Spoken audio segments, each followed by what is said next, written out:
Page number 83 and 84, Unit 4.2, PV Sindhu, an icon of success.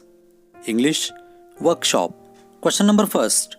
Complete the words by filling in the missing letters.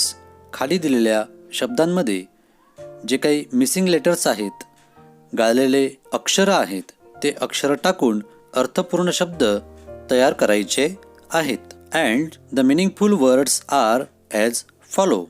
First, enhance. N हे letter या ठिकाणी टाकलेलं आहे.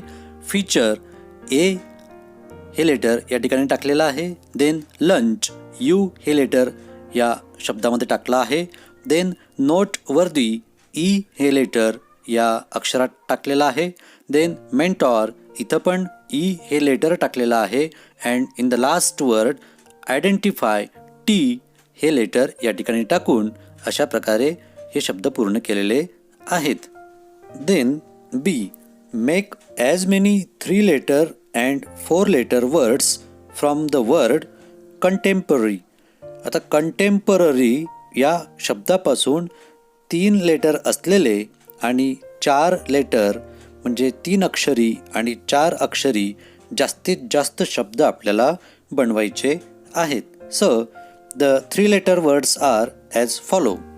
Nap, not, ten, net, pot, nor, cot, ray, cry, rat and top. Then 4 letter words म्हणजेच 4 अक्षरी शब्द आता आपण बघूयात. And they are more, camp, port, roam, pray, tray, note, moon, poor, team, cone and port. Apart from these words, there are also many other words, many other meaningful words hidden in this word contemporary. You can find them and write them down. अजूनही काही शब्द 3 अक्षरी आणि 4 अक्षरी या contemporary शब्दामध्ये लपलेले आहेत. तुम्ही ते शोधून लिहू शकतात. Then question number 2. Make sentences of your own using the following phrases or idioms.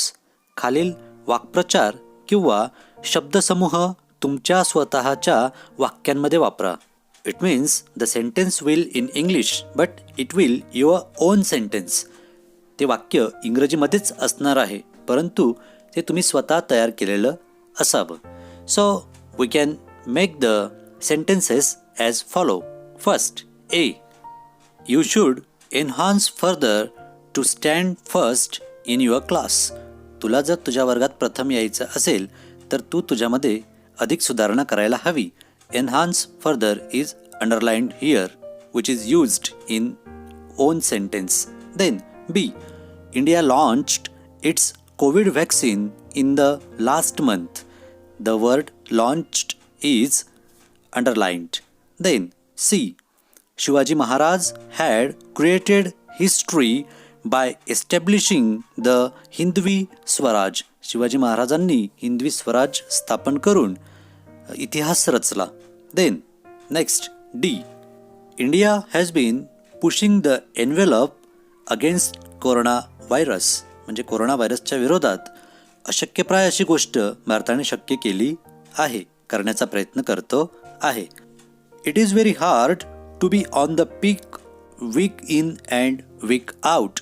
म्हणजे सारखं सारखं यशाच्या शिखरावर राहणं हे पण इतकं सोपं नाही.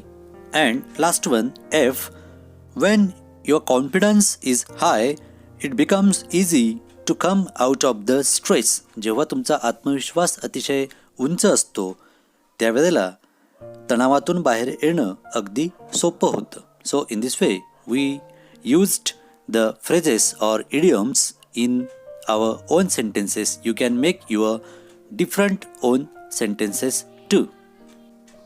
Question number 3. Prepare a profile, that means fact file of PV Sindhu using the following points. खालील मुद्द्यांच्या आधारे PV सिंधू हिची वैयक्तिक माहिती दाखविणारं प्रोफाईल आपल्याला तयार करायचं आहे. First, full name. Her full name is Pusarla Venkata Sindhu. Date of birth 5 जुलै 1995. आपल्या ह्या टेक्स्टमध्ये फक्त वर्ष दिलेलं आहे 1995, but her date of birth is 5 जुलै 1995. Father, her father's name is PV Raman. Then mother's name is P. Vijaya. Native of, it means she is the native of Andhra Pradesh. ती कुठली राहणार आहे ते लिहायचं आहे, प्रॉपर राहणारी कुठली आहे ती. Then started badminton at the age. She started badminton at the age of 8. 8व्या वर्षापासून तिने बॅडमिंटन खेळायला सुरुवात केलेली आहे. देन फर्स्ट कोच, तिचे पहिले कोच. And her first coach is Mehboob Ali. Second coach म्हणजे तिचे दुसरे कोच. तिचे दुसरे कोच आहेत Pullela Gopichand. First major achievement as junior. And Sindhu's first major achievement is the 5th Servo all India ranking championship for under 10 category. 10 वर्षाच्या आतील मुलांसाठी जी स्पर्धा होती, 5वी Servo all India ranking championship, ही स्पर्धा तिने जिंकली. Then the next point is first international win. Sindhu won a bronze medal at the 2009 sub junior Asian badminton championship held in Colombo.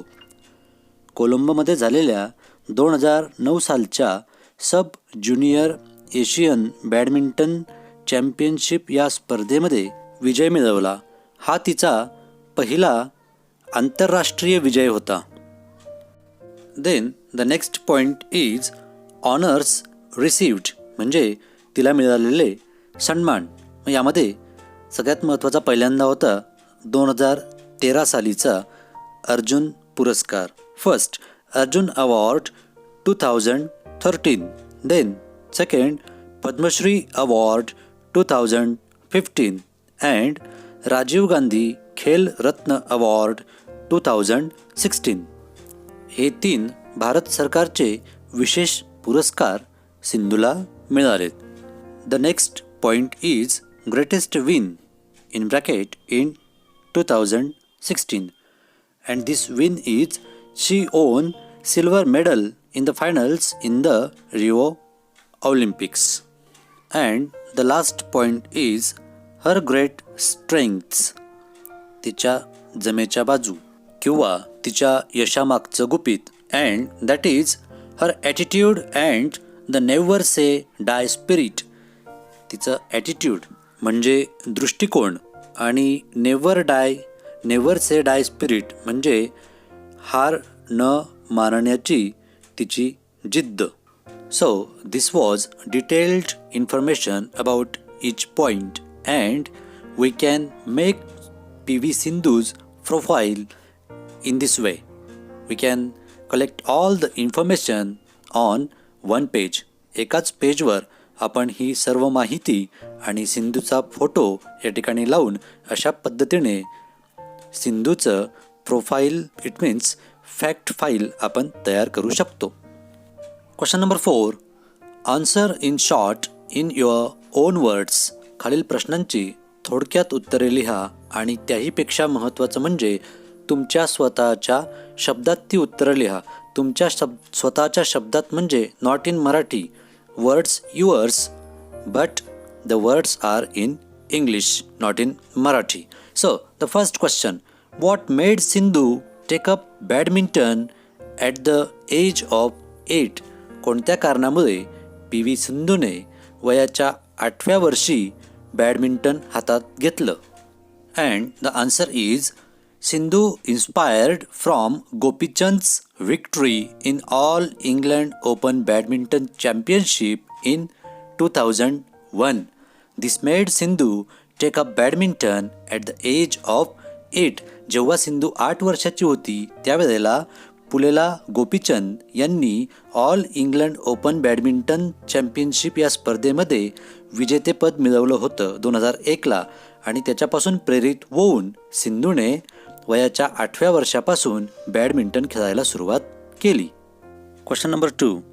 What were Sindhu's achievements till she was 14 years old. म्हणजे P V. सिंधूचं वय 14 वर्ष असेपर्यंत तिने कोणते कोणते यश प्राप्त केले होते.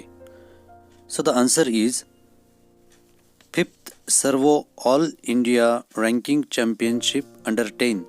10 वर्षाच्या खालील 5वी Servo all India ranking championship ती जिंकली होती.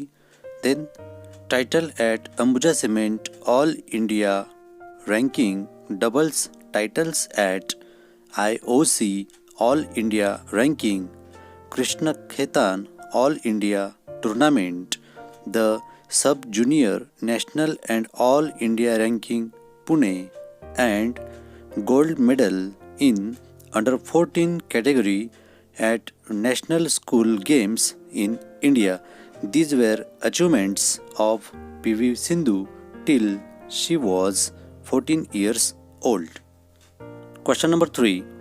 What history was created by P.V. Sindhu in 2016 and what was her victory in the following year. 2016 या वर्षी P.V. सिंधूने कोणता इतिहास रचला आणि त्याच्या पुढील वर्षी तिने कोणता विजय मिळवला. So the answer is in 2016 Sindhu created history by reaching the finals in the women's singles semi-final in the Rio Olympic. Rio ऑलिम्पिकच्या उपांत्य फेरीत तिने धडक मारली. हा इतिहास तिने रचला. And in the following year that is 2017 she defeated Carolina Marin and won 2017 India Open Super Series title. ज्या खेळाडूने म्हणजेच कॅरोलिना मॅरिन हिने 2016ला अंतिम फेरीमध्ये सिंधूला हरवलं होतं ऑलिम्पिकमध्ये, रिओ ऑलिम्पिकमध्ये. तिला 2017 या वर्षी हरवून 2017चा इंडिया ओपन सुपर सिरीज हा किताब तिने आपल्या नावे केला. Question number 4. What are the positive character traits of P V. Sindhu. P V. Sindhu हिच्या स्वभावातील सकारात्मक बाबी कोणत्या किंवा तिच्यातल्या सकारात्मक बाबी कोणत्या. So the answer is her attitude towards the game and the never say die spirit are the positive characters traits of P V. Sindhu. म्हणजे तिचा खेळाकडे बघण्याचा सकारात्मक दृष्टिकोन आणि सहजासहजी म्हणजे कुठल्याही परिस्थितीत हार मानायची नाही हा तिचा दुसरा ॲटिट्यूड. हे तिच्या स्वभावातले 2 सकारात्मक गुण होते. Question number 5. What role do Sindhu's parents play during her important matches. सिंधूच्या महत्त्वाच्या सामन्यादरम्यान तिचे पालक कोणती भूमिका बजावत असत. So the answer is her parents play double role during her important matches, parents as well as counselor. Her father guides her as an outsider. He gives summary of Sindhu's game to her. It is very helpful for Sindhu to understand and improve her mistakes.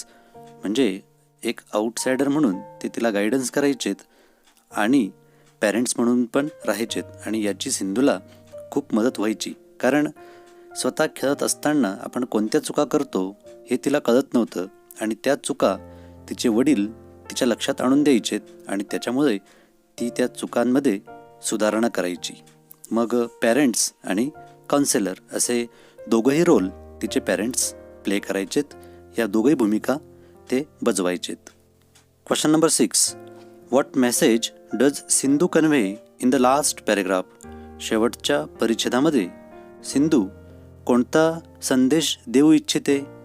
And the answer is in the last paragraph Sindhu conveys a very good message for young players.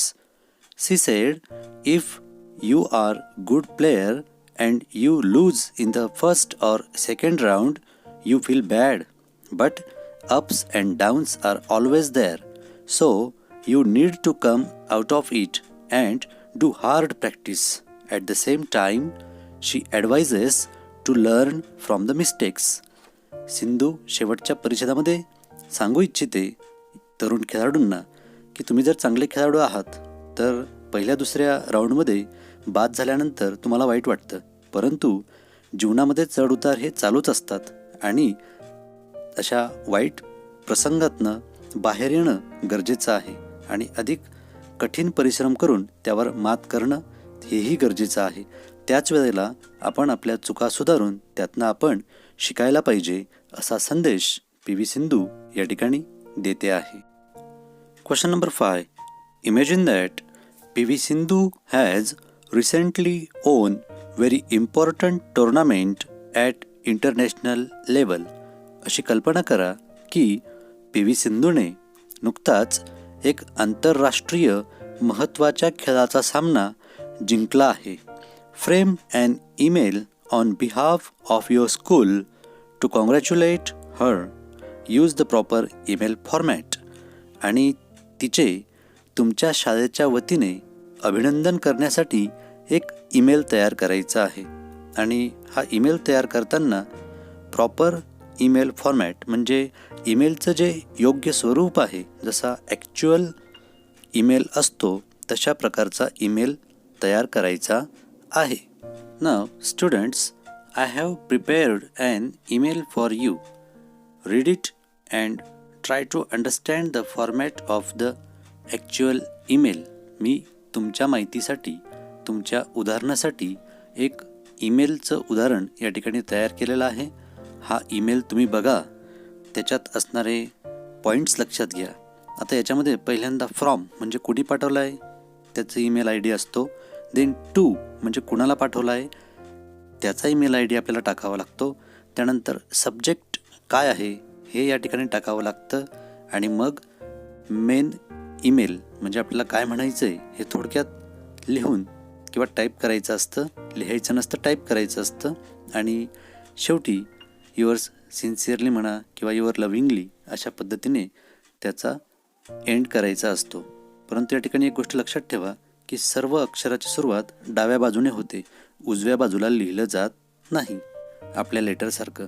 आणि म्हणून email अशा पद्धतीने compose करतात. हे विद्यार्थ्यांनी लक्षात घ्यायचं आहे.